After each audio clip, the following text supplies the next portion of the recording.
The folder on Donovan Hale's desk held exactly 6 applications.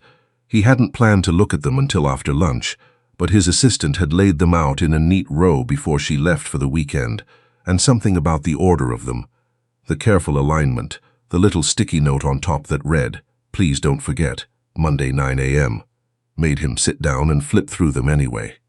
6 candidates for the office manager position. He'd been without one for 3 months, ever since Beverly retired, and took her 22 years of institutional knowledge with her to a condo in Sarasota. His firm, Hale Capital, a mid-sized private investment group headquartered in Cincinnati, wasn't flashy. He didn't need someone who could schmooze clients at rooftop parties. He needed someone who remembered that the Kowalski file went in the blue cabinet, not the gray one, and that he took his coffee without sugar but with exactly enough cream to turn it the color of a manila envelope. Monday came gray and cold, the kind of February morning that made Cincinnati feel like it was bracing for something. Donovan arrived at 7:30, reviewed 2 reports, and told his assistant, a cheerful young man named Perry, to send in the first candidate at 9 sharp. By 10:45, he'd seen 4 of them. 2 were overqualified and would leave the moment something better came along. One had excellent references but had spent most of the interview staring at her phone. The 4th had nervous energy that filled the room like static. He was pouring himself a second cup of coffee when Perry knocked. "Mr. Hale? The 5 o'clock name on the list, Adeline Marsh, she's not here. But there's Perry paused. "There's a kid outside." Donovan turned. "I'm sorry, a kid, a girl. She says she's here for her mom's interview." He set down the coffee cup. The girl standing in the hallway was small for what he guessed was 10 or 11 years old, wearing a navy wool coat that was just slightly too big for her, the kind passed down or bought with room to grow into. She had her mother's application clutched in both hands, a manila envelope that she'd clearly been holding so carefully it had left creases at the corners from her grip. Her hair was in 2 braids, one slightly looser than the other, like she'd done them herself. She was looking at the carpet, not at him. "Hi there," Donovan said. Because he didn't know what else to say, she looked up. Her eyes were very dark and very steady. "I'm Willa," she said. "My mom is Adeline Marsh. She had an interview today." "I know. I was expecting her at 9. She can't come." Willa held out the envelope. "But she asked me to bring her resume. She said to tell you she's sorry, and that she's still really interested in the job." Donovan looked at the envelope, then at the girl. Behind him, he could feel Perry hovering in the doorway, unsure what to do. He wasn't sure either. "Why can't your mom come?" he asked, gently. Willa's jaw tightened, just slightly, the way a child's does when they're holding something in that they've been told to hold in. "She's at the hospital," she said. "She went last night. I took the bus here." Donovan Hale had built a career on reading situations quickly. He was good at knowing when something was a negotiation and when something was just a fact being stated plainly. This was the second one. "How long did the bus take?" 40 minutes. I had to transfer once." He nodded slowly. "Come in," he said. "Sit down." She looked surprised, like she'd expected him to take the envelope and send her back out. But she followed him into his office and sat in one of the chairs across from his desk, the envelope still in both hands, perched carefully on her knees. "Do you want some water?" he asked. "No, thank you." "Are you hungry?" She hesitated. That hesitation told him more than any answer would have. He picked up his phone and asked Perry to bring whatever they had from the kitchen, a sandwich, crackers, anything. "You don't have to do that," Willa said. "I know," he said. "Tell me about your mom." She looked at him carefully. Then, deciding something, she started talking. Adeline Marsh had been a legal secretary for 11 years at a firm across town until the firm dissolved 18 months ago, when 2 of the senior partners retired and the 3rd relocated to Phoenix. She'd been looking ever since. In the meantime, she'd been doing bookkeeping for 3 small businesses, one of them a dry cleaner on Ludlow Avenue that paid her in cash every Friday. She had a system, Willa explained, for the household bills, a color-coded binder. Gas was yellow, electric was green, rent was red, and rent was always paid first, no matter what. "She's really organized," Willa said. "Like, really. She has a label maker and she uses it for everything, even the stuff in our freezer." Despite himself, Donovan almost smiled. "That sounds like someone I might want answering my phones." Willa looked at the resume in her hands and then carefully placed it on the edge of his desk, squaring it against the corner. She prepared for this interview for 2 weeks, she said. She practiced answers in the mirror. I helped her pick her outfit. She paused. The gray blazer. That sounds like a good choice. She was going to take the 7:15 bus, but she was up in the night and then this morning. Willa stopped. Her voice had gone slightly tight. She fell. Is she okay? They're doing tests, Willa said carefully. They don't know yet. He watched her. She was holding herself very still, the way children do when they're scared, but have decided that falling apart isn't an option. He recognized that quality because he'd seen it exactly once before, in a photograph of himself at 9 years old, standing outside a courthouse in a too-big jacket, 3 days after his father had left and not come back. Perry appeared with a plate, a turkey sandwich cut in half, some grapes, 2 packets of peanut butter crackers. He set it on the edge of the desk near Willa and disappeared without a word. Perry was good that way. Willa looked at the plate, then at Donovan. Thank you, she said quietly. Go ahead. She picked up half the sandwich and ate it in small, careful bites. Donovan picked up Adeline Marsh's resume and read it. She was, on paper, exactly what he needed. 11 years of experience. A commendation letter from a judge, of all people, who'd been a client of the firm and had taken the time to write personally about how Adeline had organized his case files after his primary attorney had a family emergency. She did it overnight, the letter said. Everything was where it needed to be before court opened. He turned the letter over. On the back, in pencil, light, careful pencil that someone had clearly tried to erase, were 2 columns of numbers. He looked at them for a moment and understood. She'd been calculating something. Wage estimates, maybe. What the job might bring in against what they owed. He set the resume down. Willa, he said, does your mom know you're here? I texted her. What did she say? Willa reached into her coat pocket and held out her phone. On the screen was a text exchange. Willa had written, I brought your resume to the interview for you. I'm at Hale Capital now. Adeline had responded, Baby, you did what then? Willa Lorraine Marsh, you cannot just walk into a man's office. Then, after a pause, are you safe? Are they being kind to you? And Willa had written back, he gave me a sandwich, to which Adeline had responded after a long silence. Okay, be polite. Sit up straight. Don't fidget. Donovan read the exchange twice. Then he handed the phone back. She seems like a good mom, he said. She's the best, Willa said simply, without any performance or sentimentality. Just a statement of fact, the way children sometimes say the truest things. He was quiet for a moment. Outside his window, a pigeon landed on the ledge and considered the city. What hospital? He asked. He didn't go right away. He finished the interviews first, saw the 6th candidate, a woman named Rose Garfield who was competent and clearly capable, and then sat at his desk for 20 minutes staring at Adeline Marsh's resume. He had a policy about not making decisions from emotion. It was a good policy. It had served him well in business. It was also, he'd come to realize in the last several years, a policy that had cost him in places he hadn't been watching closely enough. His sister had said something to him at Thanksgiving, something he'd been turning over since. You optimize everything, she'd said, not unkindly. You ought to try just doing the right thing sometime and see what happens. He called his driver and gave him the name of the hospital. Cincinnati General's East Wing smelled like industrial cleaner and cafeteria coffee. The woman at the information desk told him Adeline Marsh was in room 214, that she was stable, and that visiting hours ended at 8.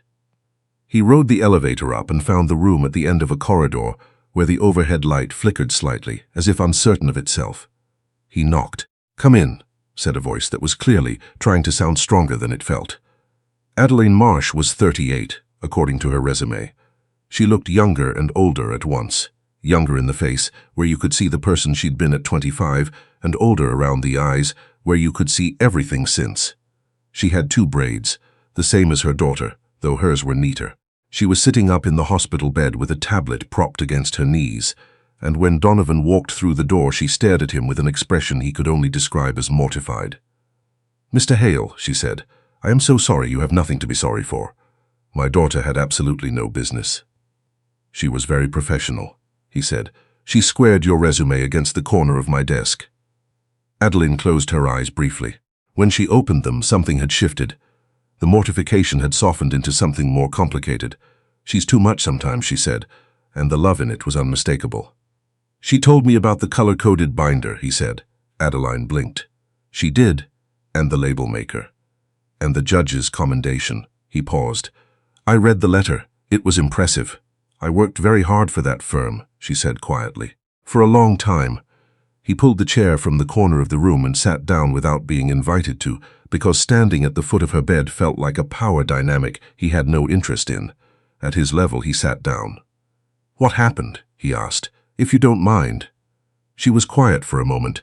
I've been having headaches for about 3 months. I kept putting off seeing anyone because... She stopped. He understood the rest. Because it costs money.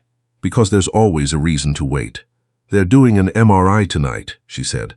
The doctor thinks it's stress-related, possibly a vascular issue. Nothing. She caught herself. They think it's manageable. They want me here overnight to monitor. And Willa? My neighbor, Mrs. Okafor. She's watching her. I called her this morning. She looked toward the window, though there was nothing out there but the gray afternoon. Willa doesn't know how to stay out of things. She came because she loves you, Donovan said. Adeline looked at him. She came because she knew I'd been up since 4 effort making flashcards about office management best practices, and she didn't want it to be wasted. He looked at her. Flashcards. Index cards, actually.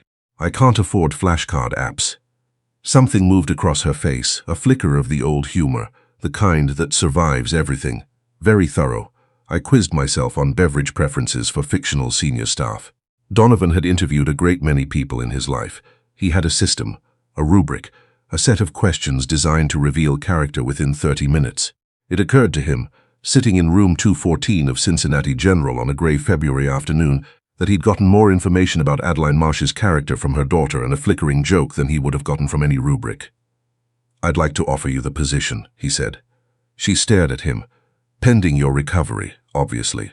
There's no rush on start date, Mr. Hale. Her voice was careful. I didn't interview. No, but I read your materials, your references, and the judge's letter. I also spoke at length with your advocate. He paused. I was impressed. My advocate, she repeated. Your daughter is very articulate. Adeline looked at the ceiling. Her eyes were bright in a way that she was clearly working to contain. This isn't. You don't have to do this because you felt sorry for. I'm offering you a job, he said, because you're the most qualified person I saw today, and because you made index cards. People who make index cards are thorough. I need thorough. She was quiet for a long time. Outside, someone rolled a cart past the room. The fluorescent light buzzed very faintly. What does it pay? She asked, he told her. She was still for a moment. Then she said, very quietly, That's more than I made at Garrett and Associates. Beverly was with me for 22 years, he said. She trained me to pay people what they're worth. Adeline pressed her lips together. When would you need an answer? Take your time. Get better first. I don't need time, she said. Yes. The answer is yes. She paused. But I need to ask you something. Of course. What happened with the headaches? The monitoring tonight, the MRI. Is this going to be a problem? For the job? He shook his head. No, and the position comes with full medical. Effective start date. Something broke open in her face then, not dramatically, not with tears. Just a quiet giving way, the way ice does in early spring when the temperature tips barely above freezing. She looked at the window again, and this time he thought she was looking at something he couldn't see. Willa is going to be insufferable about this, she said softly. The MRI results came back the following day. A small arteriovenous malformation, present probably since birth, dormant for 38 years, now making itself known. Not life-threatening, the neurologist said carefully, but requiring monitoring and, in time, a procedure. Manageable, that word again. He learned this because Willa texted him. He hadn't expected that. He'd written his number on a card and given it to Adeline before he left, told her to call if she needed anything arranged. He'd meant anything logistical, a car, a referral, a second opinion from someone he knew at University Hospital. But it was Willa who texted at 7:47 the following morning. They said it's manageable. Mom cried a little, but she said they were good tears. She wants me to say thank you. He read the text standing in his kitchen in his robe, coffee going cold on the counter. He wrote back, I'm glad, tell her not to rush, Willa wrote. She already emailed Perry to ask about onboarding paperwork. He put his phone down and laughed, actually laughed, alone in his kitchen, which he hadn't done in a while.